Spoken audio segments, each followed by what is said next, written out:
প্রিয় দর্শক ভাইরা, আপনারা আমার ফেসবুকের আমার চ্যানেলটা ফেসবুকের যে পেজ আইডিটা, সেই আইডির সঙ্গে আপনারা যুক্ত অবশ্যই থাকবেন। কারণ আপনাদেরকে অনেক কথা বলার আছে। কারণ আপনারা অনেক কথা জানতে পারবেন, অনেক কথা বুঝতে পারবেন।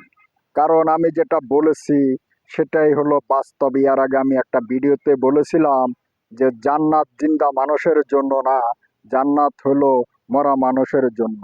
এখন আমি যদি নামাজ পড়ি, আমি যদি আল্লাহ যে দায়িত্ব আমাকে দিছে, আমি ওনার গোলাম হিসাবে মালিকের খেজমত, মালিকেরকে যদি আমি সেজদা দিই, মালিকের নামাজ গুলা যে আমার উপরে ফরজ করেছে, সেই নামাজগুলো যদি আমি নিয়মতে পালন করি, এমন যদি রোজা থাকি, এমন যে ভালো কাজগুলো কোরআনে দেওয়া আছে, সেই কাজগুলো যদি আমি করি, অবশ্যই আমি আল্লাহ পাক রব্বিন আলামিনে আমাকে জান্নাত ভাসি করবে।